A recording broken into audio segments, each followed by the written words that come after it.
Hello friends, welcome to গল্পের রামধনু। আমি সন্দীপা ফিরে এসেছি কলাবতী ও খয়েরির দ্বিতীয় পর্ব নিয়ে।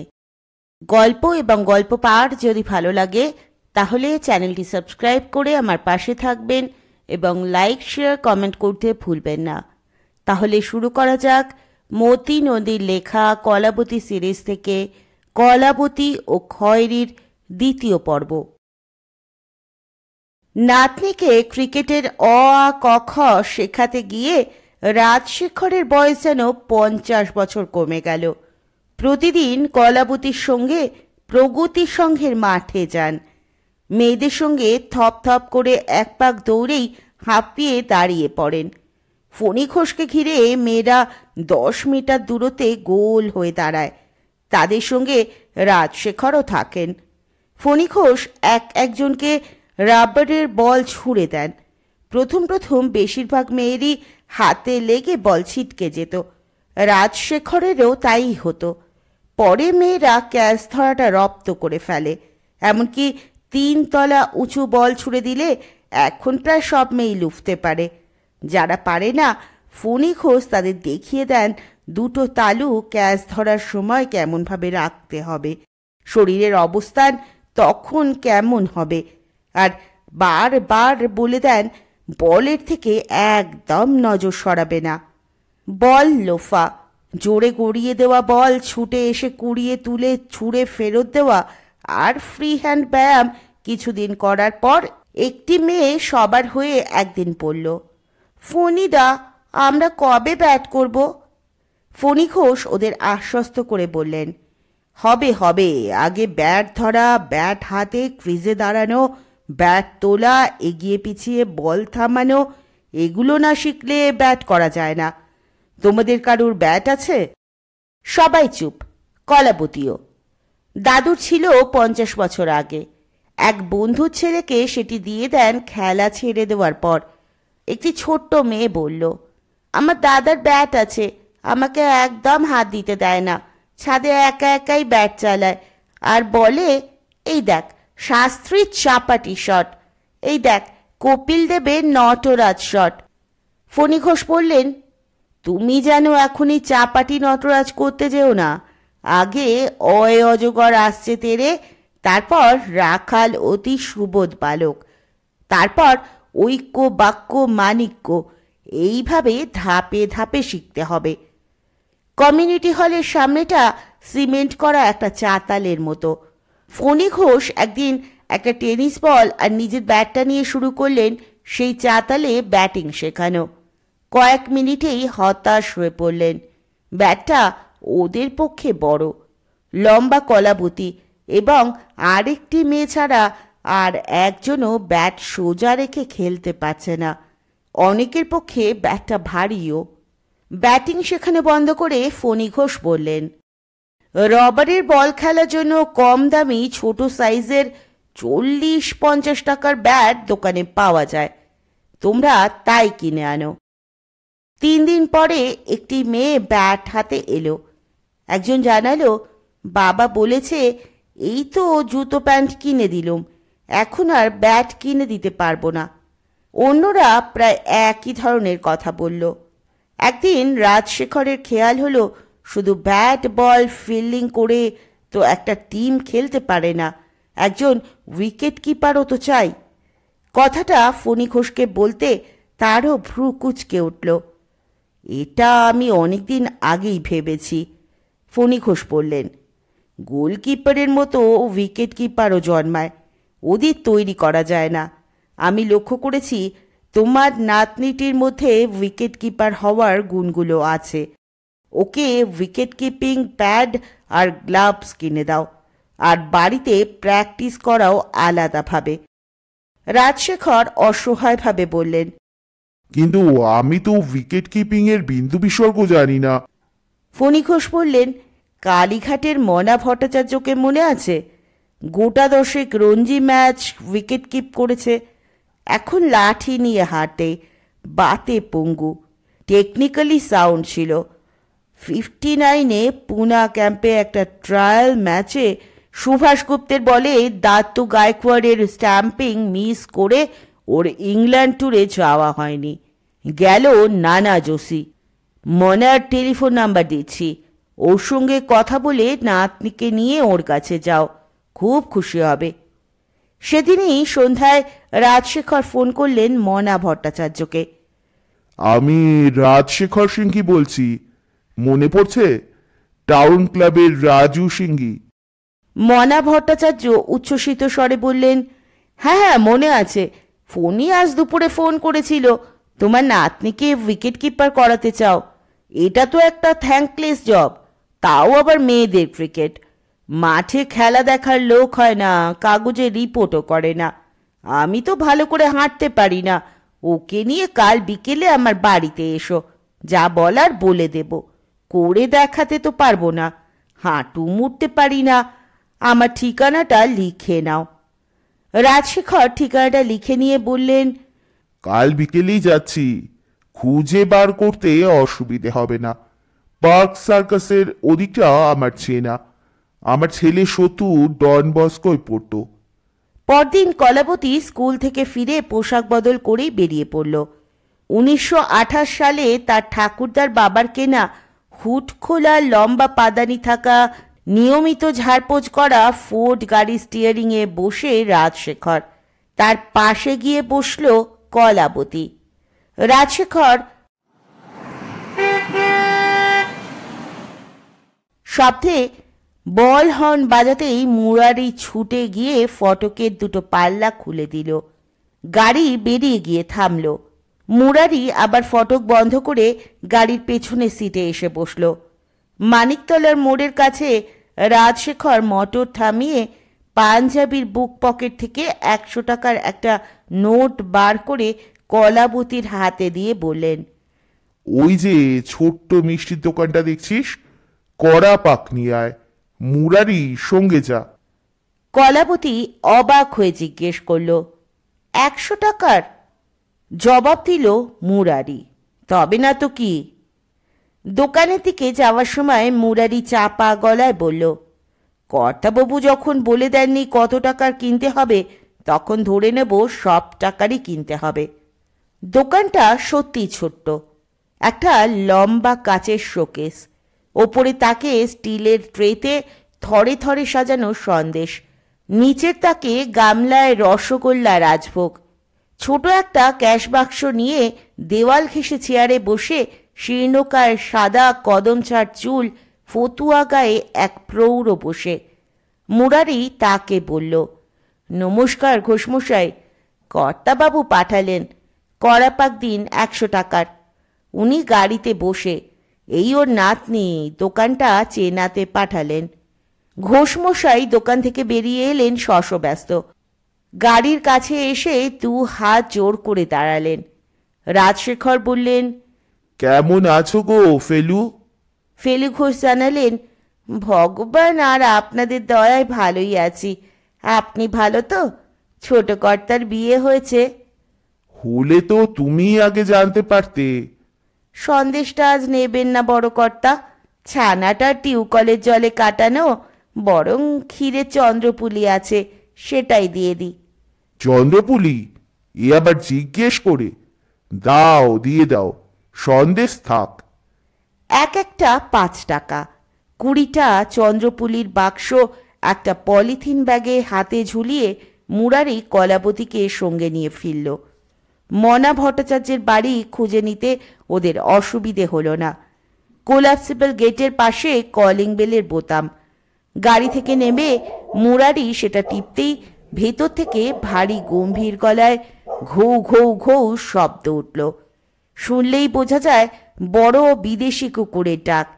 কেউ একজন চুপ করতে বলছে ওকে, আর কুকুরের ডাক শোনা গেল না।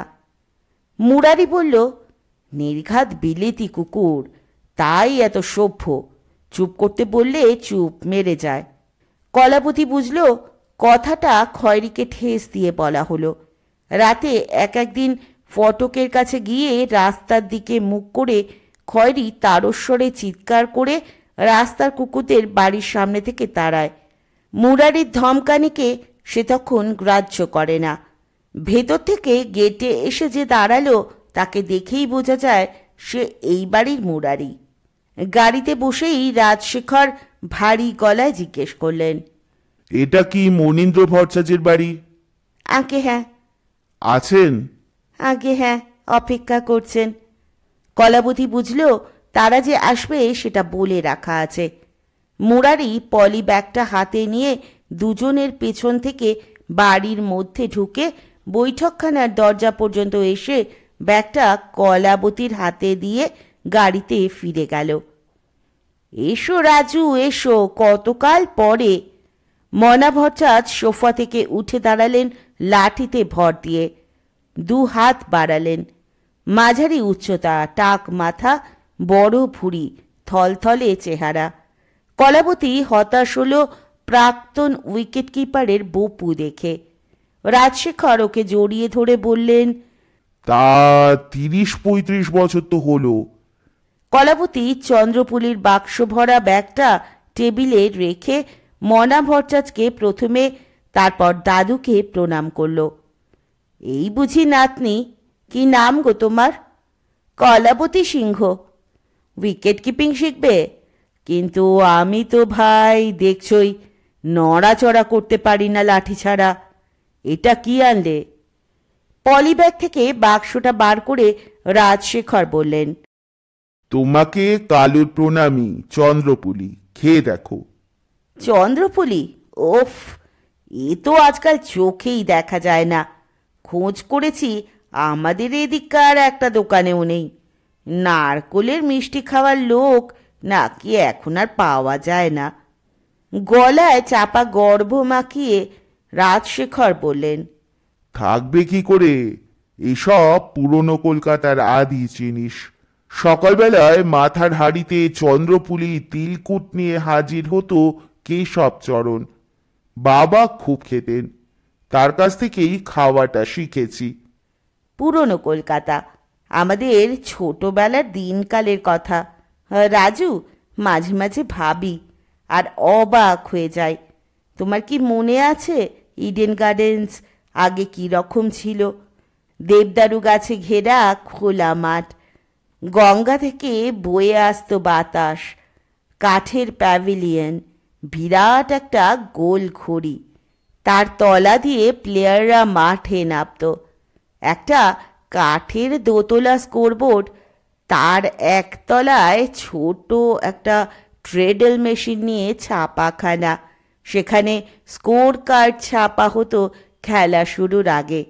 লাঞ্চের সময় আর টিয়ের সময় স্কোর ছাপা কার্ড বিক্রি হতো।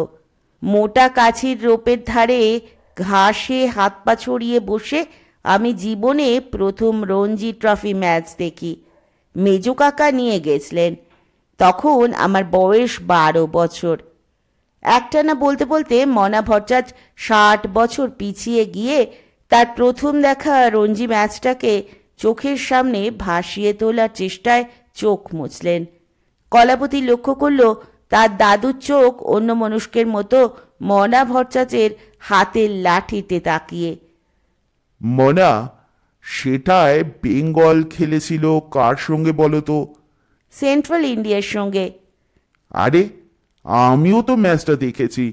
3 দিনের ম্যাচ 2.5 দিনে শেষ। থার্ড ডে লাঞ্চের পর মুস্তাক আলীর ওভারের শেষ বলে 1 রান নিয়ে কার্তিক বোস এ ধারে এলো। বেঙ্গলের তখন জিততে 2 রান দরকার, হাতে 8টা উইকেট। ক্যাপ্টেন ওয়াজির আলী বল করতে এলো। কার্তিক বোস পুল করলে শর্ট স্কোয়ার লেগে বিজয় হাজারে বলটা থামালো। পরের বলেই লেগ কাট। বল থার্ড ম্যান বাউন্ডারিতে যাচ্ছিল। ভায়া পয়েন্ট থেকে ছুটে গিয়েছিল বলটা ধরতে। অ্যালেক হোসি চিৎকার করে বলছিল, বোস রান। ছুটে ওরা 2 রান নেয়। ভায়া বলটা উইকেট কিপারের হাতে ছুড়ে দেওয়ার আগেই। বলতে বলতে উজ্জ্বল হয়ে উঠল রাজশেখরের মুখ। কলাবতী ভাবল, ছোটবেলা কি অদ্ভুত সময়। এত বছর পরও 2 বুড়ো হুবহু সব মনে রেখেছে। তাকেও সব মনে রাখতে হবে, এদের কথাবার্তাও। কে হাজারে, কে মুস্তাক আর ওয়াজির আলী সে জানে না, তবে দাদু যেরকম সম্ভ্রম করে নামগুলো উচ্চারণ করলেন তাতে তার মনে হলো তিনজন খুবই বড় খেলোয়াড় ছিলেন। জানো রাজু, এই ম্যাচ দেখেই আমার ইচ্ছে হয় উইকেট কিপার হব। বাংলার কিপার ছিল ভ্যান্ডারগুচ সাহেব, রোগা 6.5 ফুট লম্বা। মনে হতো একটা সারস উইকেটের পেছনে উবু হয়ে বসে। ফার্স্ট ইনিংসে শুটে ব্যানার্জির বলে হাজারের যে ক্যাচটা ডান দিকে ঝাঁপিয়ে নিল, দেখে মনে হয়েছিল সারস উড়ল। সেকেন্ড ইনিংসে হাজারেকে স্ট্যাম্প করলো টম লংফিল্ডের মিডিয়াম পেস বলে, ভাবতে পারো। আর একটা স্ট্যাম্প করলো কমল ভট্টাচার্যের বলে ওয়াজির আলীকে। বৃদ্ধ মনা ভট্টাচার্য উৎসাহে উঠে দাঁড়ালেন লাঠি না ধরেই। রাজশেখর তাকে টেনে বসালেন। বসো তো। মনা, তোমার স্মৃতিশক্তি কেমন এবার তার পরীক্ষা নেব। বলো তো, ওই ম্যাচে কটা বাঙালি খেলেছিল? বাংলা 8 উইকেটে জিতে পরে কার সঙ্গে খেলে? মনা ভট্টাচার্য মুখ ভরা হাসি নিয়ে বললেন, সে আর বলতে পারবো না। ম্যাচটা হয়েছিল জানুয়ারির গোড়ায়, আর পরের ম্যাচ জানুয়ারির শেষে ইডেনেই হায়দ্রাবাদের সঙ্গে। সেটা রঞ্জি সেমিফাইনাল। আর সেন্ট্রাল ইন্ডিয়ার সঙ্গে ম্যাচে তো বাঙালি ছিল, কার্তিক বোস, কমল ভট্টাচার্য আর শুটে ব্যানার্জি, তিনজন। কামাল নামে একজন ছিল, তবে বাঙালি নয়। পরের ম্যাচেও ছিল এই 3 বাঙালি, আর এক সাহেবকে বাদ দিয়ে এলো সুশীল বোস, 4 জন। এই হায়দ্রাবাদ ম্যাচেই বাংলার পক্ষে প্রথম একটা ব্যাপার হয়েছিল, বলতে পারো সেটা কি? আমার অবশ্য তখন অত শত বোঝার মতো বয়স ছিল না, পরে বাবার কাছে শুনি। রাজশেখর মিটমিট হেসে তাকিয়ে রইলেন মনা ভট্টাচার্যের দিকে। তিনি চোখ কুঁচকে মুখ তুলে সিলিংয়ের দিকে তাকিয়ে ভাবতে শুরু করলেন। 10 সেকেন্ড পর মুখ নামিয়ে আনলেন চন্দ্রপুলির বাক্সে। আনমনে বাক্সের ঢাকনা রাবার ব্যান্ড থেকে মুক্ত করে খুললেন। কিশমিশ বসানো আতফালি চাঁদের মতো থাক দেওয়া পুলির একটা তুলে তিনি রাজশেখরের দিকে এগিয়ে ধরলেন। রাজশেখর আর চোখে লাজুকভাবে নাতনির দিকে তাকিয়ে চন্দ্রপুলিটা হাতে নিলেন। কলাবতী আগে কখনো এইভাবে কারো হাত থেকে দাদুকে খাবার জিনিস নিতে দেখেনি। বাক্সটা কলাবতীর সামনে ধরে মনা ভট্টাচার্য বললেন, নাও। সে দাদুর দিকে তাকালো। রাজশেখর তখন চন্দ্রপুলিতে কামড় দিচ্ছেন। মাথা নেড়ে বললেন, তুলে নে, ফেলু ঘোষ দারুণ বানিয়েছে। মনা, তুমিও তোলো। কলাবতী চন্দ্রপুলি তুলে নিয়ে তার একটা কোণ দাঁতে কাটল। মিহি করে বাটা নারকোল, ছানা আর ক্ষীর দিয়ে তৈরি পুলি মুখের মধ্যে দিয়ে চুষতেই মিলিয়ে গেল। কলাবতী অবাক হয়ে ভাবল, এমন একটা জিনিস আগে কখনো কেন খায়নি। সে অন্য দুজনের দিকে তাকালো। মনা ভট্টাচার্যের হাতেরটা আধখানা, দাদুর হাত শূন্য। রাজু, বসে আছো কেন? হাত চালাও। নিজেরটা শেষ করে মনা ভট্টাচার্য বাক্সের দিকে হাত বাড়ালো। আমি কিন্তু আর খাবো না, ডায়াবেটিসটা একটু বেশি দিকেই। মনা, আমার প্রশ্নের জবাবটা কিন্তু এখনো পেলাম না। দেবো, একটু ভাবতে দাও। নাও, আর একটা তোলো। কলাবতী, লজ্জা করো না, আর একটা খাও। এত চন্দ্রপুলি খাবে কে? বাড়িতে তো আমি আর আমার বউ, তিনি তো মেয়ের বাড়ি গেছেন। না, মনে পড়ছে না, তুমি বলো। মনা ভট্টাচার্য হাল ছেড়ে দিলেন। ওই যে কামাল একটা সেঞ্চুরি করেছিল 9 নম্বরে ব্যাট করতে নেমে, বাংলার পক্ষে ওটাই প্রথম রঞ্জি সেঞ্চুরি। হ্যাঁ, মনে পড়ছে রাজু। শুটে ব্যানার্জি ছিল 10 নম্বরে, দারুণ একটা স্ট্যান্ড দিয়েছিল কামালকে। শুটেদা নট আউট ছিল, 3 রানের জন্য হাফ সেঞ্চুরিটা হয়নি। কি ঠিক বলেছি? মনা ভট্টাচার্যের মুখ ঝলমল করে উঠল নিজের স্মৃতিকে আবার সবল করে তুলতে পেরে। আরও বলছি, বাংলা সেই প্রথম ফাইনালে উঠে খেলতে গেল বোম্বাইয়ে নওনগরের সঙ্গে। ভিনু মানকাদ তখন অল্প বয়সী ছেলে, কি মারটাই না দিল বেঙ্গলের বোলারদের। প্রথম দিনই 185 করে কমল ভট্টাচার্যের বলে ক্যাচ আউট হলো। কাগজে মানকাদের ছবি দেখেছি, ব্লেজার পরা, গলায় সিল্কের স্কার্ফ, তখন ওটাই স্টাইল ছিল। কথা শেষ করে মনা ভট্টাচ বাক্সের দিকে হাত বাড়ালেন। রাজশেখরও পিছিয়ে রইলেন না। রোজ সকালে কাগজ এলেই ঝাঁপিয়ে পড়তুম।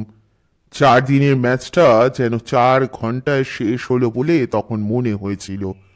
রাজশেখর স্মৃতি এবং চন্দ্রপুলি রোমন্থন করতে করতে বললেন, মনা, তোমার ভ্যান্ডারগুজ ফাইনালে ছিল বাংলার ক্যাপ্টেন, আর নওনগরের ক্যাপ্টেন ছিল আর এক সাহেব, যার কাছে মানকাদ বোলিং শিখেছিল, বার্টি ভ্যালেন্সি।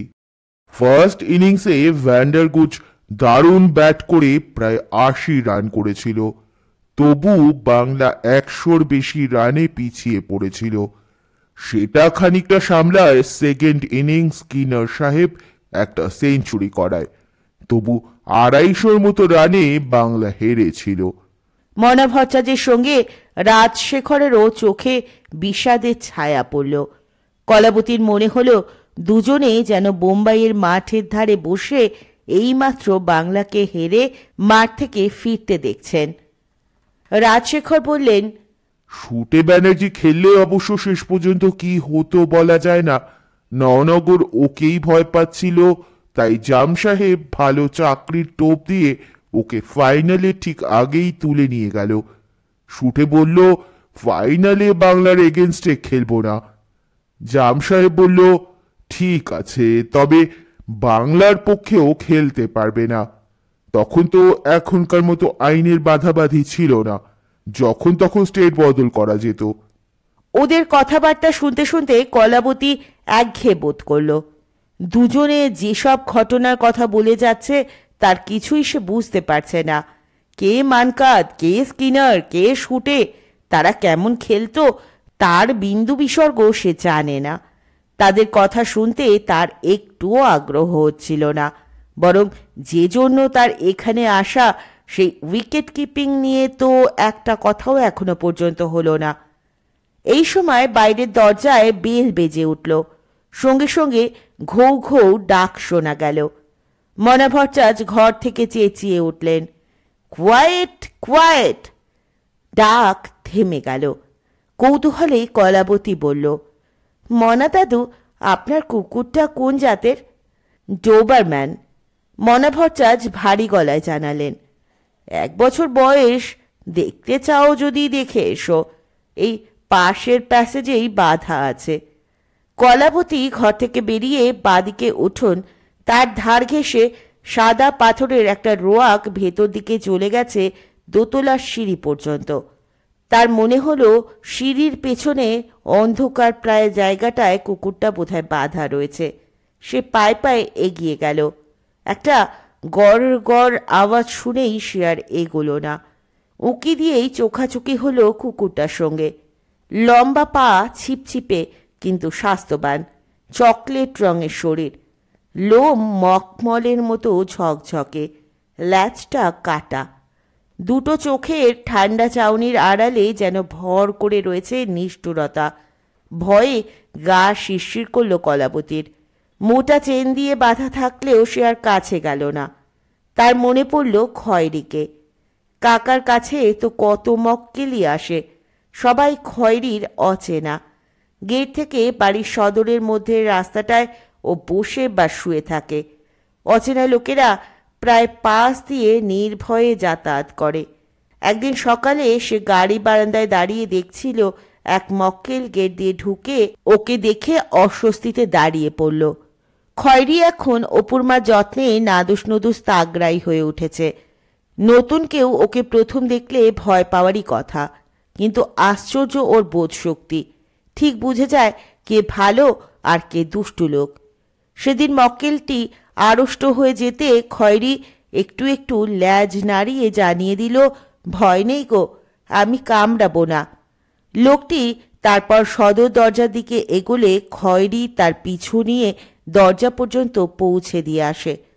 কলাপতি ঘরে ফিরে আসতেই মনা ভট্টাচার্য জিজ্ঞেস করলেন, কেমন দেখলে? দারুণ, এত ভালো কুকুর আমি আগে দেখিনি। কলাপতি গলায় আন্তরিকতা ঢেলে দিয়ে বলল, সে কি দেখনি? কলকাতার বহু লোকই তো বুঝছে, যেমন ইন্টেলিজেন্ট তেমনই ফেরোসাস, আবার ডিসিপ্লিনও। দেখলে তো বেল বাজতেই ডেকে উঠল, আবার কোয়াইট বলতেই চুপ করে গেল। আমি খুব সস্তায়ই পেয়েছি, 3,000-এ। আপনি ওকে আদর করেন? আমি? না না, আমার কাজের লোক মৃত্যুঞ্জয় ওকে দেখাশোনা করে, খেতে টেতে দেয়। অ্যাঞ্জেলার গায়ে ও ছাড়া আর কেউ হাত দেয় না, দিতে দেয় না।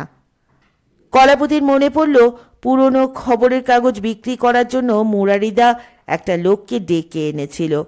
তার পিঠে ছিল থলি, ওজন করে সেগুলো থলিতে ভরে মুরারিদার হাতে টাকা দিয়ে লোকটি থলি কাঁধে যখন বেরিয়ে যাচ্ছে, তখন কোথা থেকে খয়েরি ঘেউ ঘেউ করে ছুটে এলো লোকটার দিকে। ভয় সে দাঁড়িয়ে পড়ল। খয়েরিও তার 3 হাত দূরে থেমে গিয়ে হিংস্রভাবে ডেকে যেতে লাগলো। মুরারিদা চেঁচিয়ে লোকটাকে আশ্বাস দিয়ে বলল, ভয় পেও না, ও হচ্ছে নেড়ি কুত্তা। এরা থলে হাতে লোক দেখলেই অমন করে ছুটে আসবে।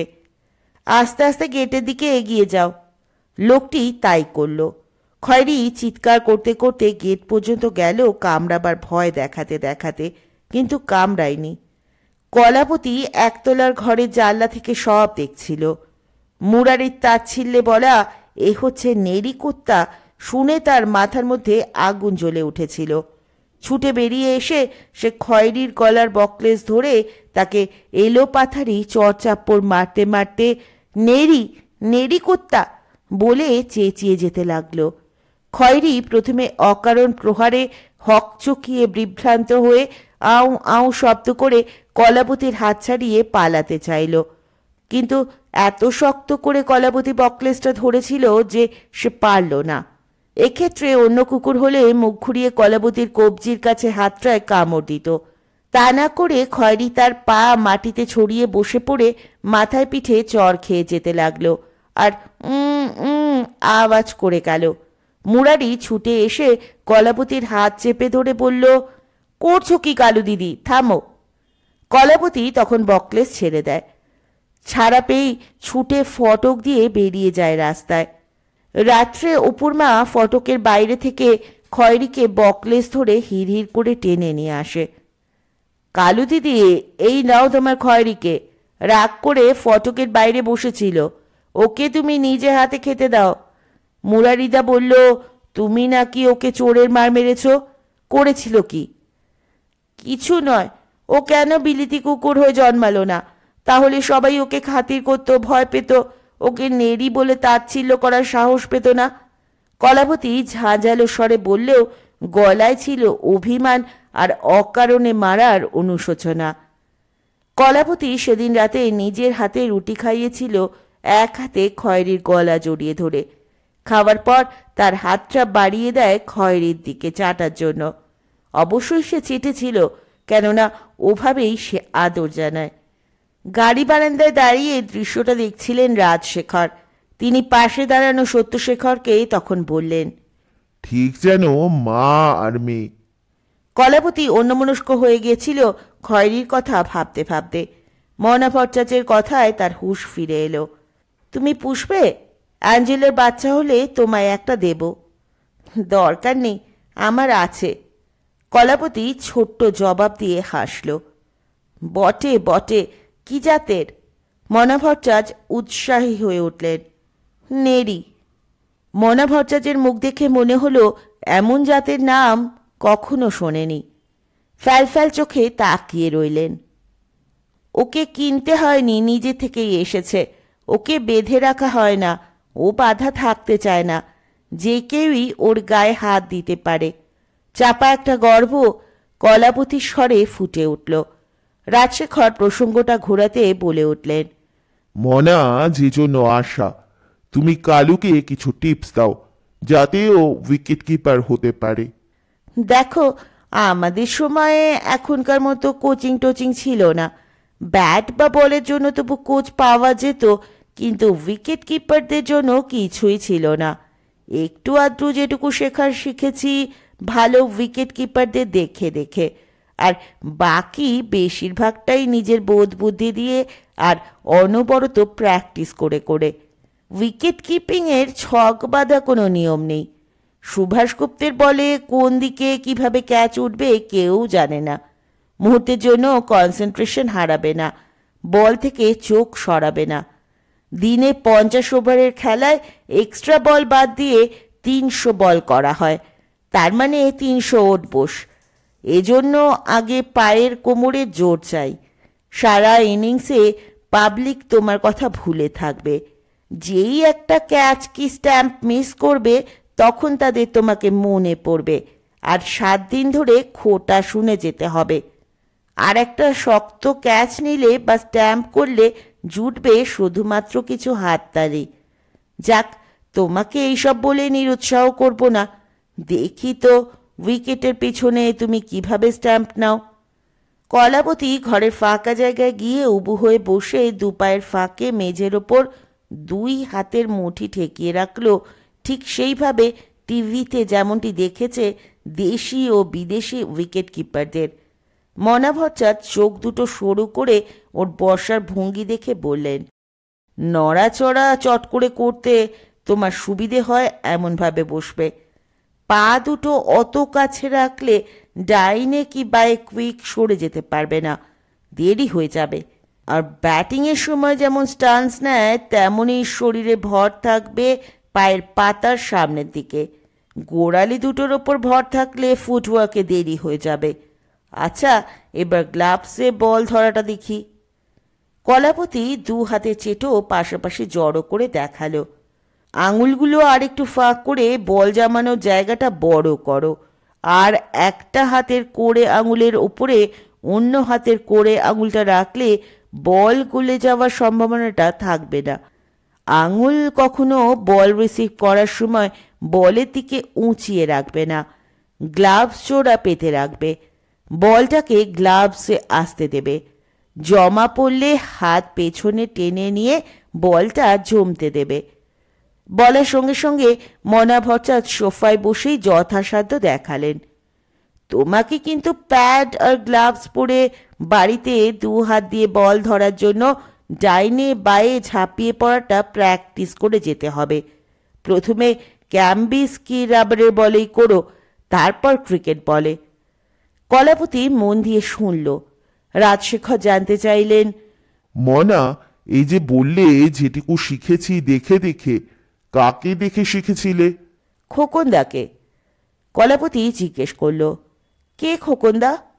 রাজশেখর জানালেন, প্রবিশেন, ডাক নামেই সবাই চিনত। প্রথম বাঙালি যিনি টেস্ট ম্যাচ খেলেন, তাও আবার অস্ট্রেলিয়ার ব্র্যাডম্যানের টিমের এগেনস্টে। কলাপতি এবার লক্ষ্য করল বাক্সে চন্দ্রপুলি তলানিতে এসে ঠেকেছে। 2 বুড়োই কথার সঙ্গে মুখ চালিয়ে গেছে। সে হাত বাড়িয়ে বাক্সের ঢাকনা বন্ধ করে বলল, মনা দাদুর জন্য এনে তুমি নিজেই শেষ করে দিচ্ছ? আর নয়। বিব্রত এবং লজ্জিত রাজশেখর বললেন, শুনলি না, মনা বলল ওর ডায়াবেটিসটা বেশির দিকে, তাই যাতে আর বেশির দিকে না যায় সেজন্য চন্দ্রপুলি কমিয়ে দিলুম। বাড়িতে তো খাওয়ার লোক নেই। ফণী ঘোষ সমস্যায় পড়েছেন। বোধহয় মেয়েদের কোচিং করা আর সম্ভব নয়। ক্রিকেটের মতো খরচের খেলার জন্য প্রাথমিক যা যা দরকার, বুট, ট্রাউজার, ব্যাটিং গ্লাভস, সম্ভব হলে নিজের ব্যাট, এগুলো কিনে দেওয়ার মতো আর্থিক অবস্থা 2-3 জন ছাড়া কোনো মেয়ের পরিবারের নেই। প্রগতি সংঘ তাদের মাঠ ব্যবহার করতে দিচ্ছে।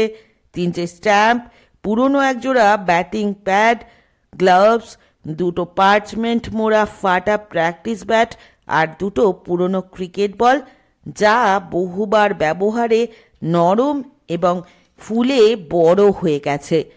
মেয়েরা 5 আঙুলে ভালো করে ধরতে পারে না। প্রগতি সংঘের আর্থিক অবস্থাও ভালো নয়। সিনেমা শো, যাত্রাপালা, দুর্গাপুজো সুভেনিরের বিজ্ঞাপন ও কয়েকজন ডোনারের টাকায় তাদের নেতাজি ও রবীন্দ্র জন্মোৎসব এবং ফুটবল ও ক্রিকেট বিভাগ চলে। সিজনের সময় একজন পার্ট টাইম মালি রাখা হয়। স্থানীয় কাউন্সিলরের বদান্যতায় দুর্গাপুজোর পর কর্পোরেশনের রোড রোলার এসে মাঠের মাঝখানটা রোল করে দেয়। সারা সিজন তাতেই চলে যায়। ম্যাচের দিন লাঞ্চের পাউরুটি আলুদম দেওয়া হয় কোয়ার্টার থেকে চাঁদা তুলে। ক্লাবের সচিব তপন ওরফে তপা বাগচি পরিশ্রমী এবং কাঠখোট্টা ধরনের মানুষ। একদিন ফণি ঘোষকে বললেন, ফণিদা, মেয়েদের কাছ থেকে চাঁদা তুলুন, ওদের বলুন বিনা পয়সা কিছু শেখা যায় না, ক্লাবই সব দেবে তা তো হয় না। স্কুলে পড়ার জন্য মাইনে দিতে পারে, ক্লাবে শেখার জন্য চাঁদাও দিতে হবে। ছেলেদের ব্যাট প্যাড গ্লাভস বেশিরভাগ মেয়েদেরই তো দেখছি ভারী হয়ে যাচ্ছে। ওরা তো ব্যাট তুলতেই পারছে না, প্যাড পরে ছুটতেও পারছে না। সব কিছুই একটু ছোট সাইজের কিনতে হবে, সেজন্য টাকার দরকার। যেমন তেমন একজোড়া ব্যাট, দুজোড়া করে প্যাড আর গ্লাভস কিনতেই তো 2,500-3,000 টাকা লাগবে। তার ওপর আছে বল। এত সব দেওয়া আমার ক্লাবের পক্ষে সম্ভব নয়। আপনি টাকা তুলুন, ডোনার খুঁজুন। ফণি ঘোষ অতঃপর স্থির করলেন যে কটি মেয়ে এখনো আছে তাদের বাবা মায়ের সঙ্গে কথা বলবেন। 400 টাকা করে প্রত্যেকের কাছে চাইবেন। 4 দিন ধরে তিনি 3 জন বাবা, একজন দাদু, একজন মায়ের সঙ্গে কথা বললেন। বাবারা সোজা বলে দিলেন দিতে পারবেন না। একজন বাবা বললেন, ভেবে দেখি, ক্রিকেট খেলতে গিয়ে লেখাপড়ার কতটা ক্ষতি হবে সেটা তো আগে ভেবে দেখা দরকার।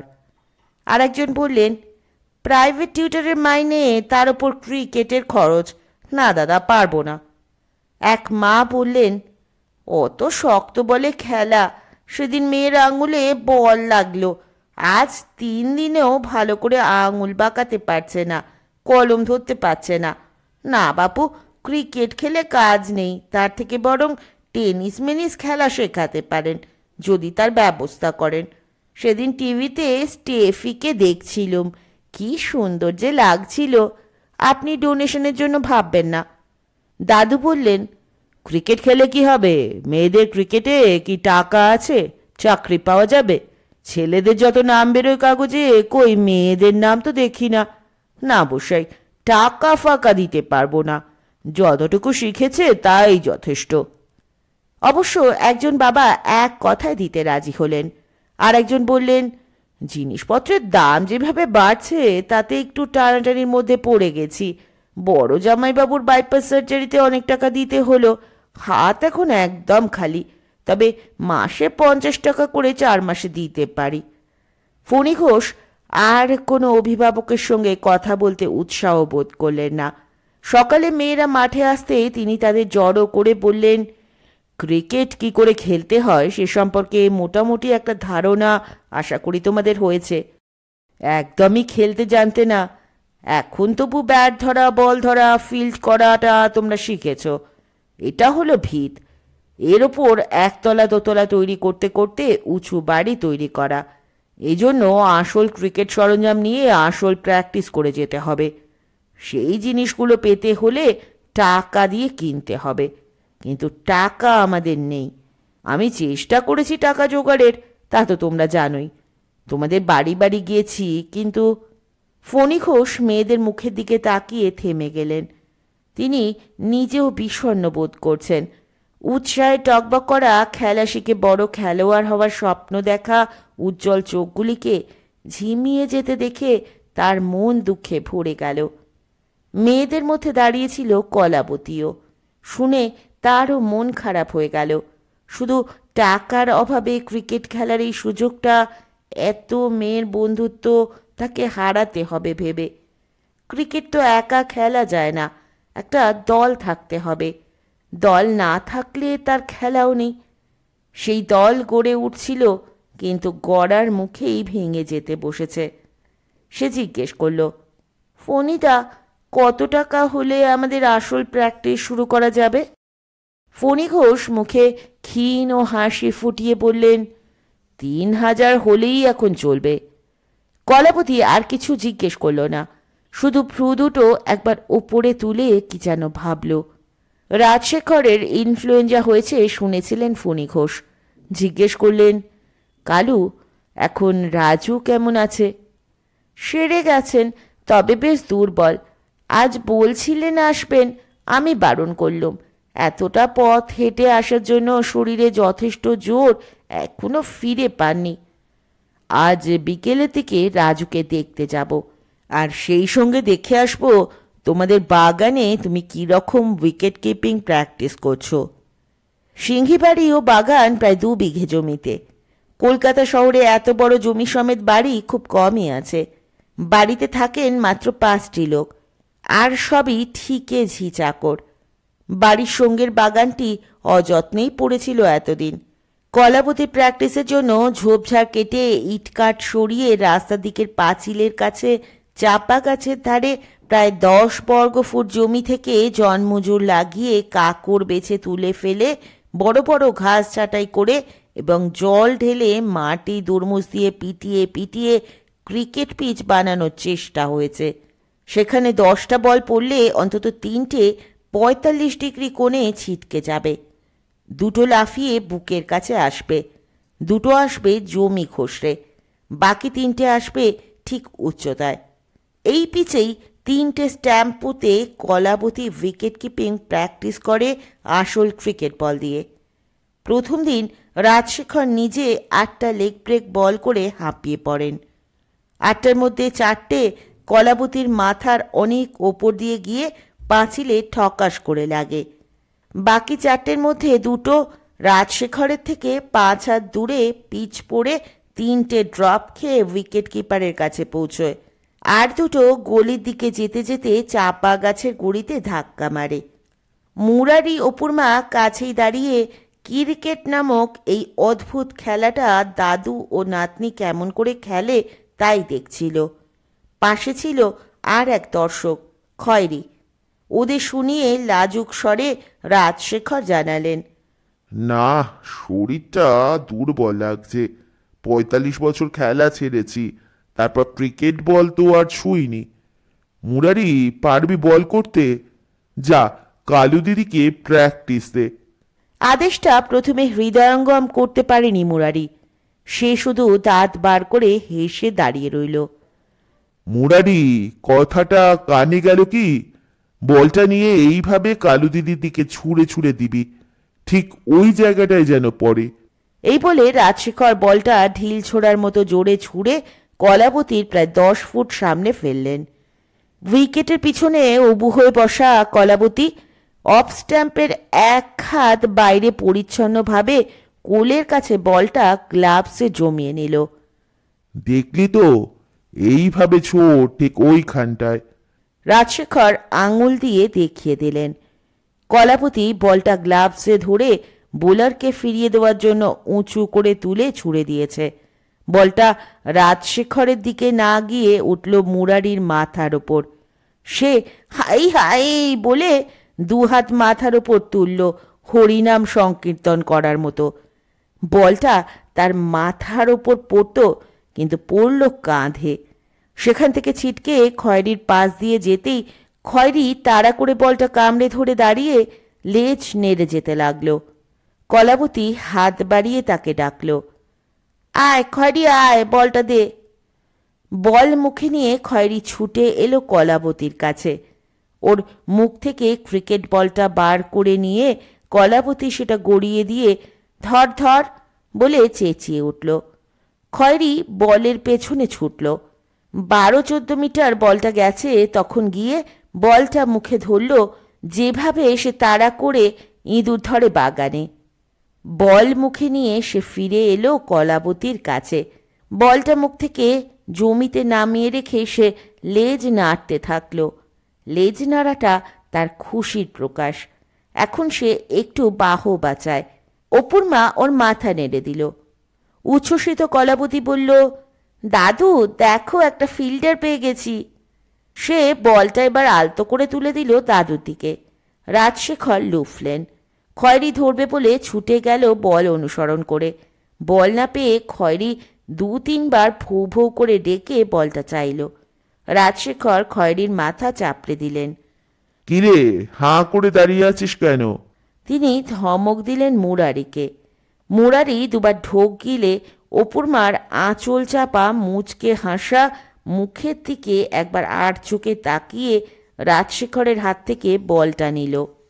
চোখ সরু করে রাজশেখরের দেখিয়ে দেওয়া জায়গাটার দিকে 10 সেকেন্ড এক দৃষ্টে তাকিয়ে থেকে বলটা মিডিয়াম পেসে ছুড়ল। ঠিক জায়গাতেই পড়ে অফ কাটারের মতো লেগের দিকে বলটা প্রায় 1 ফুট সরে গেল। কলাপতি বাদিকে হাত বাড়িয়ে বলটা ধরে রাখতে না পারলেও থামিয়ে ফেলল। রাজশেখর অবাক হয়ে বললেন, আরে মুরারি তো ভালোই বলটা করলো, নে আবার কর। কর্তাবাবুর প্রশংসা শুনে মুরারি এক বুক শ্বাস নিয়ে ছাতি ফুলে গেল। প্রায় একই জায়গায় এসে পরপর 4টে বল ফেলল। কলাপতি এবার সবকটাই গ্লাভসে ধরে রাখল। সে চেঁচিয়ে বলল, দারুণ মুরারিদা, দারুণ, করে যাও, আরও করে যাও। মুরারি মুখ করুণ করে বলল, কর্তাবাবু এসব কাজ করা তো অভ্যেস নেই, কাঁধে ব্যথা লাগছে। রাজশেখর বললেন, ব্যথা না হওয়ার ওষুধ দিচ্ছি। কালু দিদিকে যতবার বল করবি প্রত্যেক বলের জন্য 5 পয়সা করে পাবি। যা এবার বল কর। মাথা চুলকে মুরারি বলল, আগে ওটা 6 পয়সা করুন। রাজশেখর একটুও না ভেবে বললেন, ঠিক আছে, দিনে তাহলে কটা করে বল ছুড়বি? 40-50টা তো পারবই। মুরারি নিশ্চিত স্বরে বলল। সন্ধেবেলায় অপূর্মা জিজ্ঞেস করলো মুরারিকে, 40-50টা বল ছুঁড়ে ক পয়সা পাবে মুরারিদা? মুরারি বলল, সে মেলা পয়সা, হিসেব না করে বলতে পারবো না। তুমি তো দেখছি ভালো বল ছুঁড়তে পারো। পারবো না কেন, ছেলেবেলায় ঢিলিয়ে কত আম পেরেছি জানিস, এক টিপে এক একটা আম পড়তো। এরই 4 দিন পর ফণি ঘোষ সকালে কলাবতীকে বলেন, আজ বিকেলের দিকে রাজুকে দেখতে যাব। তিনি বিকেলবেলা সিঙ্গিবাড়ির ফটক দিয়ে ঢুকেই দেখলেন রাজশেখর একটা টুলে বসে, তার পাশে গলায় বকলেস দেওয়া একটা খয়েরি কুকুর সামনের দুপা জমিতে ছড়িয়ে বসে, ধুতি আর গেঞ্জি পরা একটি কাঁচা পাকা চুলের লোক ক্রিকেট বল ছুটছে কলাবতীকে। 3টে স্ট্যাম্পের পেছনে গ্লাভস আর প্যাডে সজ্জিত ট্রাউজার পরা কলাবতী বল ধরতে ডান দিকে ঝাঁপালো।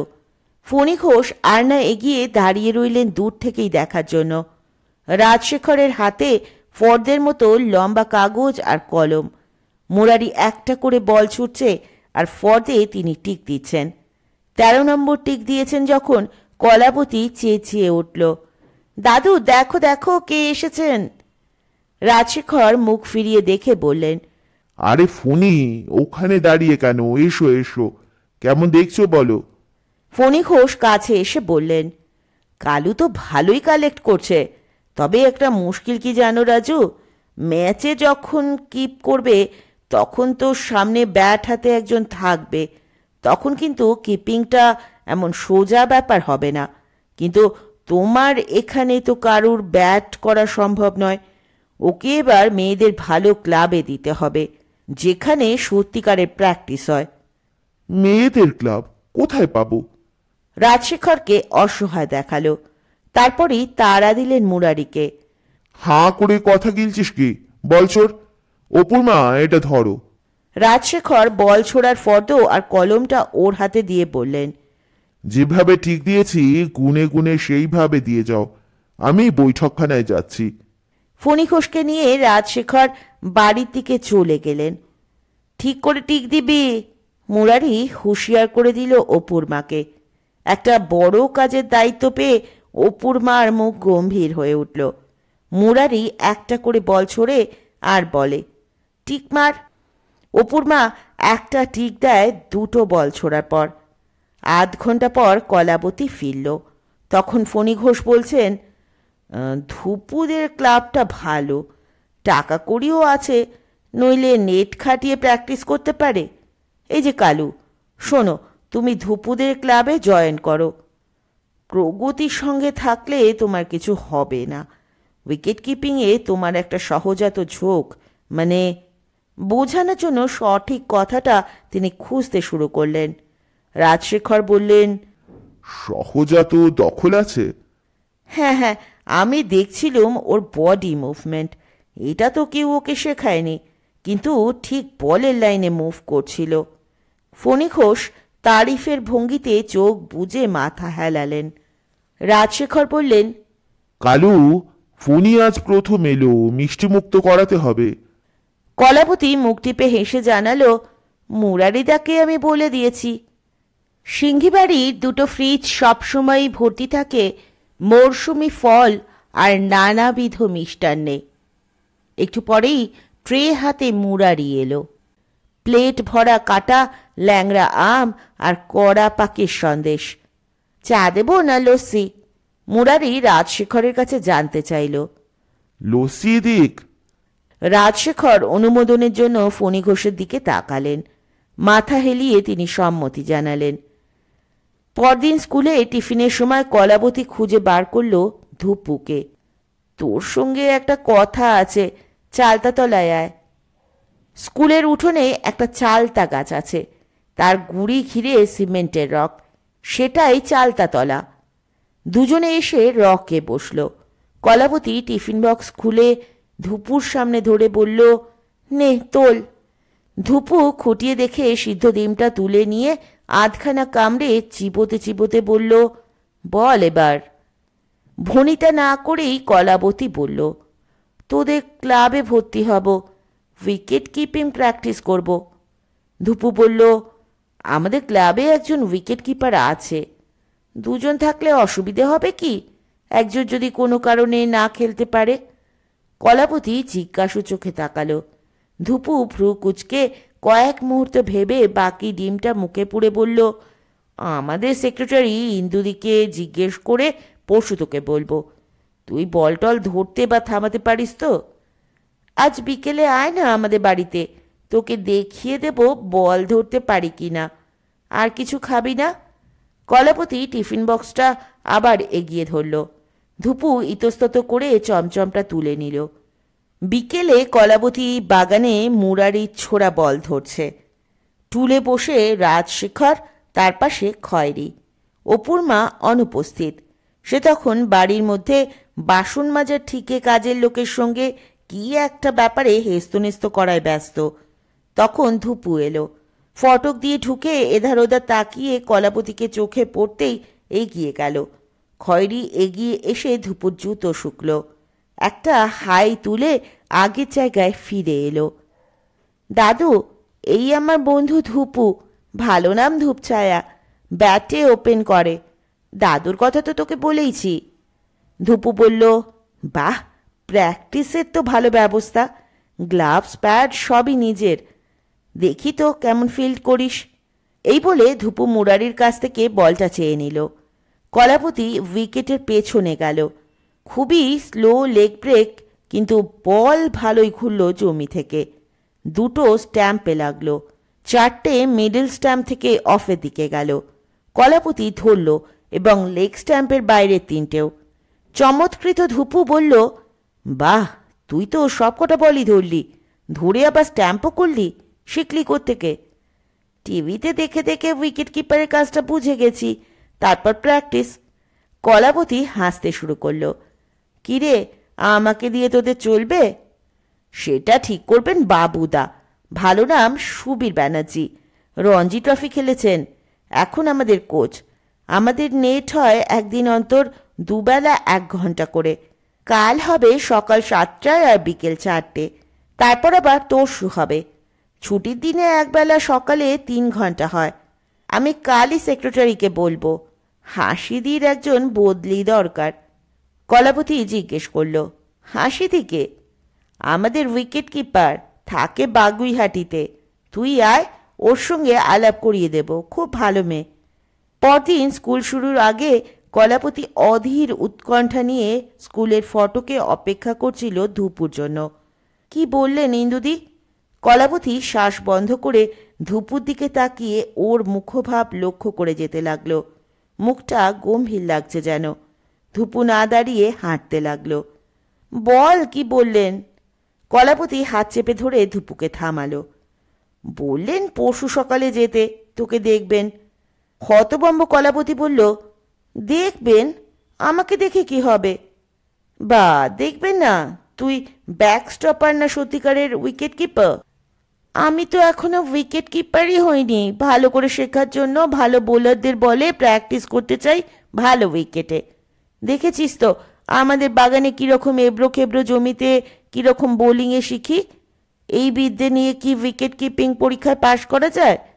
কলাপতিকে নিরুৎসাহ দেখালো।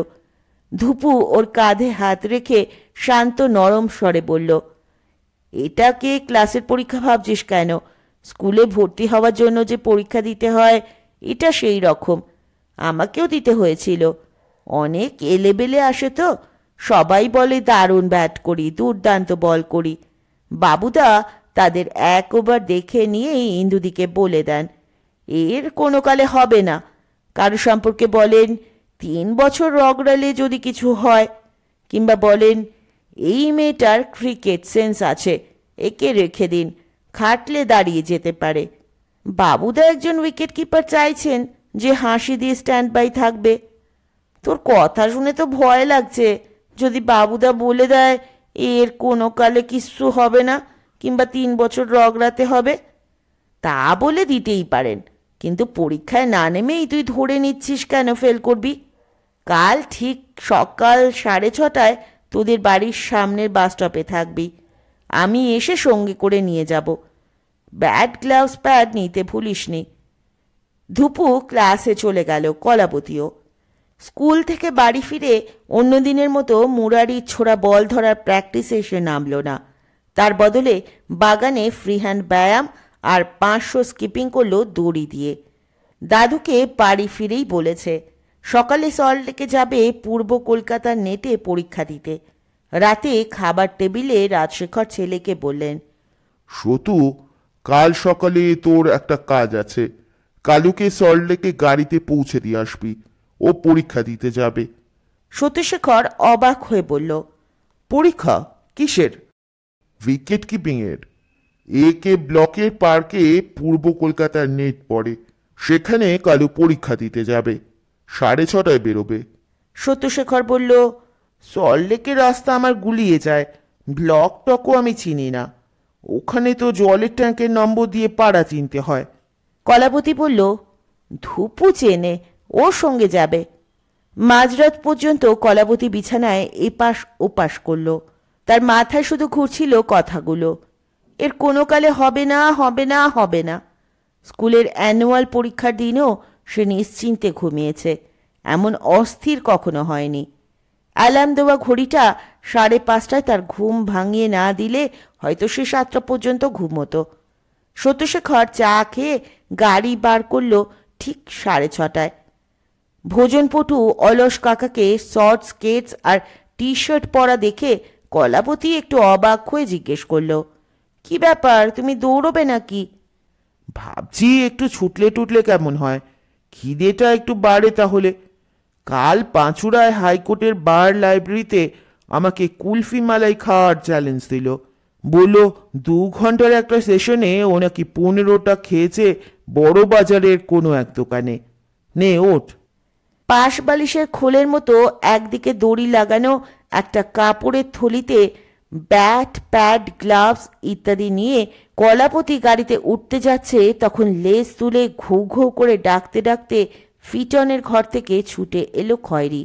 ওর গলা জড়িয়ে আদর করে কলাবতী বলল, এখন যা, আমি বেরোবো। খয়েরি শান্ত হয়ে দাঁড়িয়ে শুধু লেজ নেড়ে যেতে লাগলো। লোমগুলোয় চেকনাই ধরেছে। কালু, তোর কুকুরটা দেখছি বেশ তাগড়াই হয়েছে, খুব খাওয়াচ্ছিস।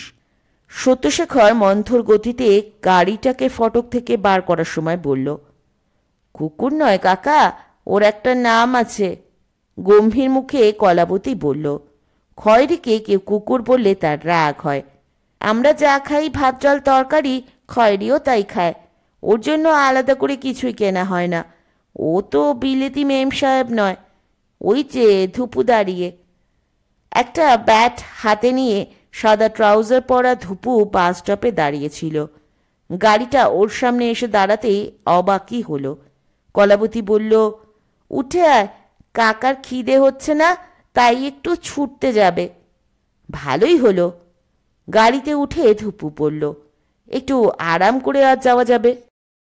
সকালে রাস্তা ফাঁকাই, গাড়ি 7-8 মিনিটেই পৌঁছে গেল AK ব্লকের পার্কে। কোমর সমান উঁচু পাঁচিলে সারা পার্কটা ঘেরা, মাঠে কোনো লোক নেই। ওরা ছোট লোহার ফটক দিয়ে ভেতরে ঢুকল। মাঠের একধারের পাঁচিলের দিকে 20 গজের একটা জালকে লম্বা করে ছড়িয়ে বাঁশে বেঁধে দাঁড় করানো। কলাবতী বলল, আমরা একটু আগে এসে পড়েছি।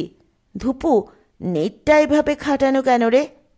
ধুপু বলল, বাবুদা ব্যাটসম্যানের দুধারে নেট রাখতে চান না। বলেন, যেভাবে ম্যাচে খোলা মাঠে ব্যাট করবে, বল করবে, উচিত নেটেও সেইভাবে খেলে যাওয়া। ফাইন লেগ থেকে থার্ড ম্যান পর্যন্ত জাল, বল ফসকালে জালে আটকে যাবে। জালের 4-5 গজ সামনে স্ট্যান্ড পোতার গর্ত আর পপিং ক্রিজ চুন দিয়ে দাগানো। কলাবতী দেখলেও মাটির মসৃণ পিচ, তাতে ঘাস নেই। একটি দুটি করে মেয়েরা এসে পৌঁছতে শুরু করলো। মাঠটাকে পাক দিয়ে মন্থর গতিতে তারা যখন ছুটছে, ধুপু বলল, কালু, দাঁড়িয়ে থাকিসনি, আয়। কলাবতী ওদের সঙ্গে যোগ দিল। সত্যশেখরও তার খিদে বাড়াবার দৌড় মেয়েদের 50 মিটার পেছন থেকে শুরু করে দিল। একটা পাক শেষ হতে দেখা গেল মেয়েদের থেকে তার ব্যবধান 70 মিটার। 1.5 পাক সম্পূর্ণ হওয়ার সময় সেটা দাঁড়ালো প্রায় 100 মিটারে। অবশেষে সত্যশেখর হাল ছেড়ে দিয়ে দাঁড়িয়ে বড় বড় শ্বাস নিতে লাগল। কলাপতি নজরে রেখেছিল কাকাকে। পাশ দিয়ে যাওয়ার সময় বলল, কাকা, চ্যালেঞ্জ নিতে হলে আর একটা রাউন্ড দিতে হবে। শুনেই সত্যশেখর ছোটা শুরু করে 10 পা গিয়েই হাঁটতে লাগল। ইন্দুদি অর্থাৎ ইন্দিরা বসাক মাঠে এলেন। উচ্চতা টেনে টুনে 5 ফুট, ওজন কম করে 80 কেজি, ঘোর কৃষ্ণ গায়ের রং, বয়স 40-এর মাঝামাঝি, চোখে চশমা, মিষ্টি মুখশ্রী। তার পেছনে চাকরের পিঠে বড় একটা ক্যানভাসের খোল, তাতে আছে প্র্যাকটিসের জন্য ব্যাট, প্যাড, স্ট্যাম্প, গ্লাভস আর বল। ধুপু, ইনি কে রে? ইন্দুদি, আমাদের ক্লাবের সব খরচ ইনি দেন, কাছেই থাকেন, গিয়ে একটা প্রণাম কর। কলাবতী পায়ে পায়ে ইন্দুদির সামনে গিয়ে বলল, আমার নাম কলাবতী সিংহ, আমাকে আপনি আসতে বলেছেন, আমি উইকেট কিপিং প্র্যাকটিস করব। এই বলে সে প্রণাম করল। ইন্দুদির মুখে প্রসন্নতার ছায়া ভেসে উঠল। ভালো কথা, প্র্যাকটিস করো, আমাদেরও একজন সেকেন্ড উইকেট কিপার দরকার। ইন্দুদির কণ্ঠস্বর তার মুখের মতোই মিষ্টি। তোমার উইকেট কিপিং গ্লাভস প্যাড আছে? সঙ্গে করে এনেছি, রেডি হয়ে নাও। ইন্দুদি একটি মেয়েকে বললেন, সাবিনা, প্যাড আপ। তিনি 4টে বল গড়িয়ে দিলেন 4টি মেয়ের দিকে। বাকি মেয়েরা ছড়িয়ে দাঁড়ালো ফিল্ড করার জন্য। কলাপতি প্যাড আর গ্লাভস পরে 3টে স্ট্যাম্পের পেছনে দাঁড়ালো। সামনে সাবিনা, তার বুকের মধ্যে দুরু দুরু কাঁপন শুরু হয়ে গেছে। উবু হয়ে উইকেটের কতটা পেছনে বসতে হবে বুঝতে পারছে না। যে বল করবে সে কী ধরনের বোলার, পেসার না স্পিনার, সে জানে না। সাবধান হওয়ার জন্য সে উইকেট থেকে প্রায় 2 গজ পিছিয়ে দাঁড়ালো। প্রথম বোলারটি বল করল ফ্লাইট করিয়ে, অফ স্পিনার, অফ স্ট্যাম্পের 1.5 ফুট বাইরে। সাবিনা স্কোয়ার কাট করতে গেল, ব্যাট বলে লাগলো না, বলটা স্পিনও করেনি। ব্যাটের তলা দিয়ে এসে দ্বিতীয়বার পিচ খেল কলাবতীর 1.5 গজ সামনে। সে তড়িঘড়ি সামনে ঝাঁপিয়ে ধরতে গিয়ে ফসকালো। উঠে দাঁড়িয়ে সে আর চোখে ইন্দুদির দিকে তাকালো। মুখে এক চিলতে হাসি ফুটে রয়েছে দেখে সে বোঝার চেষ্টা করল হাসিটা সহানুভূতির না হতাশার। এবার সে এগিয়ে গিয়ে স্ট্যাম্পের পেছনে বসল। মেয়েটি 10 কদম ছুটে এসে বল করল। সাবিনার লেগের দিকে পিচ পড়ল। বলটা বেশ জোরেই এসেছে এবং ওভার পিচ। সাবিনা ব্যাট চালালো, কিন্তু বলে তা লাগলো না। কলাপতি বাঁ হাত বাড়ালো বলটা ধরতে বা থামাতে। সে দেখল হুশ করে বলটা বেরিয়ে গেল গ্লাভসের পাশ দিয়ে। অপ্রতিভ হয়ে সে জালের নিচে পড়ে থাকা বলটা কুড়িয়ে আনতে গেল। উইকেটের অত কাছে থাকলে তো ফসকাবেই।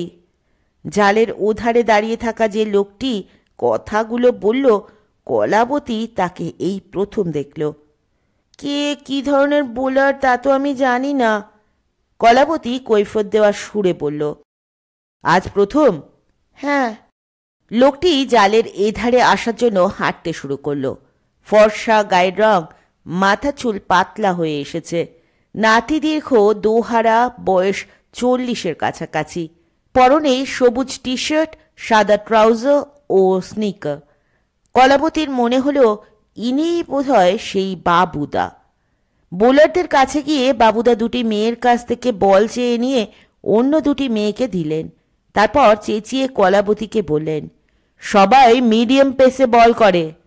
শুনে সে এবার 4 গজ পিছিয়ে গেল। মনে মনে বলল, কপিল দেব তো আর নয়, কত জোরে আর বল করবে। সাবিনা আবার ব্যাট নিয়ে দাঁড়ালো। একটা বল পিছিয়ে এসে আটকালো, পরেরটা পুল করলো, তৃতীয়টা ফুল টস। কাঁধের পাশ দিয়ে বেরিয়ে গিয়ে পড়ল কলাবতীর 2 গজ সামনে।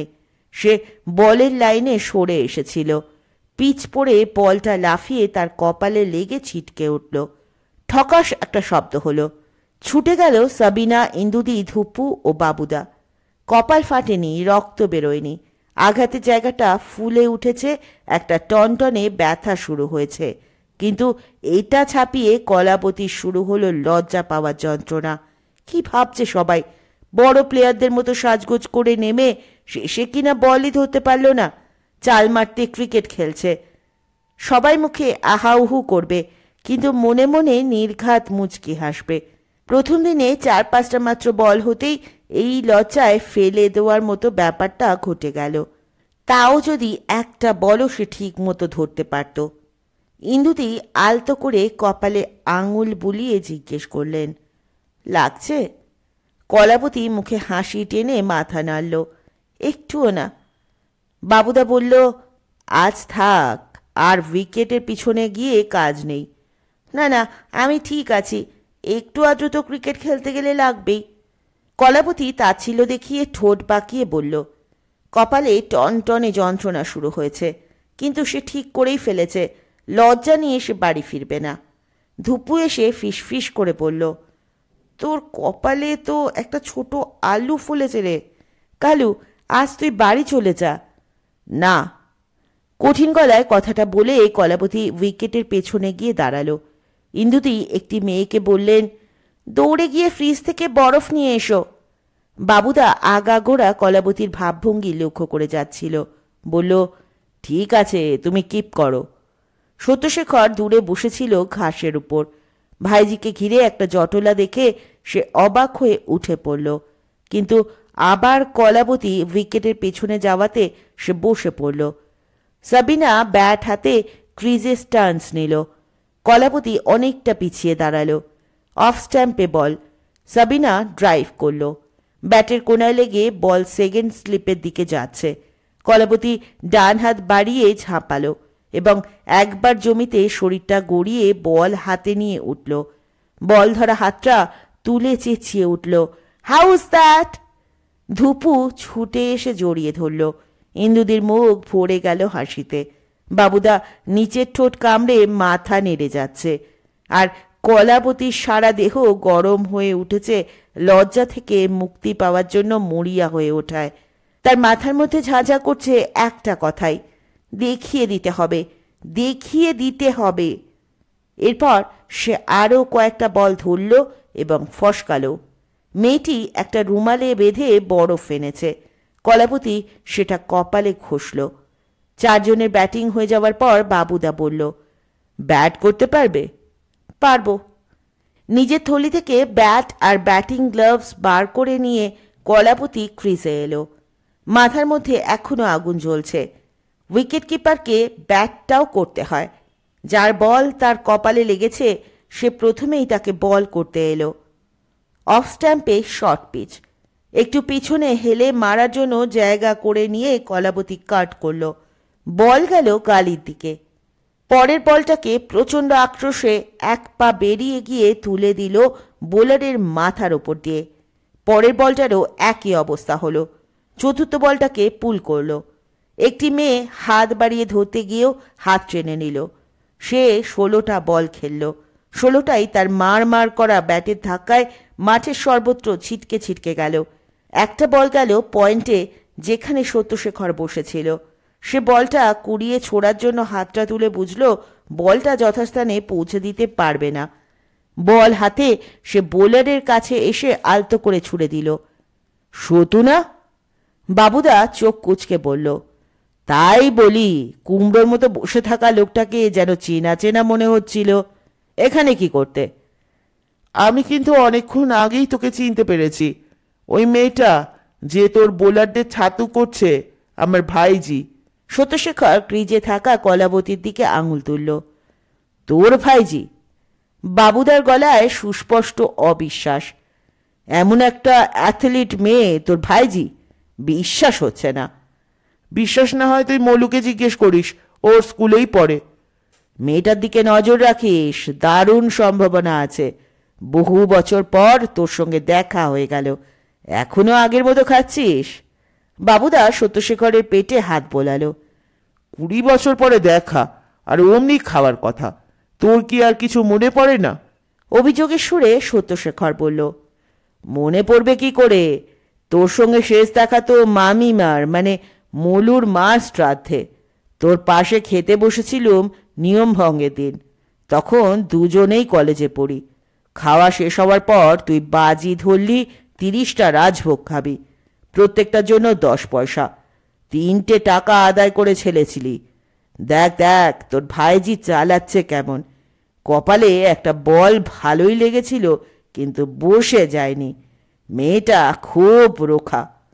বাবুদার স্বর তারিফে ঘন হয়ে উঠল। ওর নাম কি?